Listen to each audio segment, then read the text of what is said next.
Yeah, so here we are in Huruma. We are walking around with our interns and visitors from way off, and we are going to visit the Slum Code Center. But just along the way, we've come across a very interesting scenario, and abortion happens to be a very big deal here.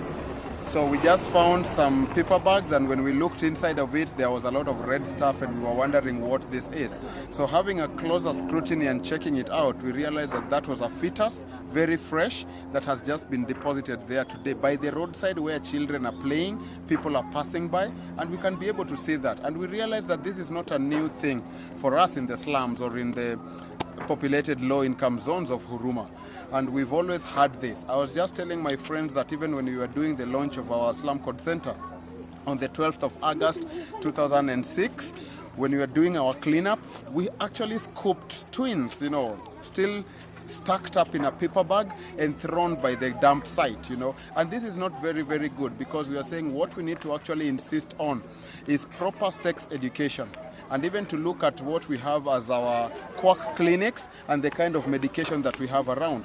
And this is why we are saying if some of these things are not properly catered for, then we continue having those kind of misdemeanors, and problems in the community, which becomes as a challenge even for young girls, because like that would probably have been done by a young schoolgirl or somebody who was not well informed about early pregnancy, safe sex, and those kind of things. So we really, really insist, even as Slum Code, that we have to practice safe sex, abstain, or use a condom. If you don't do all that, then we end up having those kind of circumstances, and it is not very good for the society.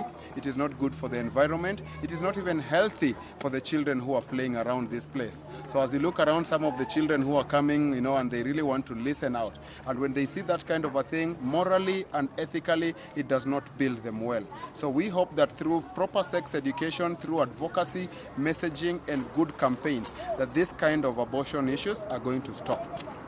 Left alone probably the health circumstances in the clinics where this whole stuff.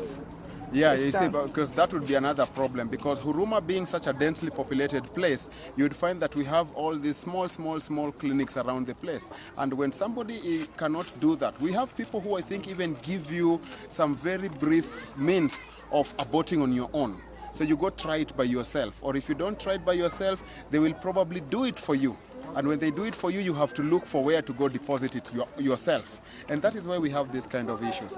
So if we have better mechanisms of how to curb the quack clinics, issues of this kind of unethical issues of health will not be able to come on board. So we are talking to the health practitioners, we are looking at the Nairobi City Council, and we are saying that everybody should come on board, and the NGOs that deal with safe sex, advocacy, and issues of condom use, to be able to really make a difference in this kind of things, so that we can mitigate it, we can stop it, and let our young girls live a more reliable and responsible life as coming up as teenagers.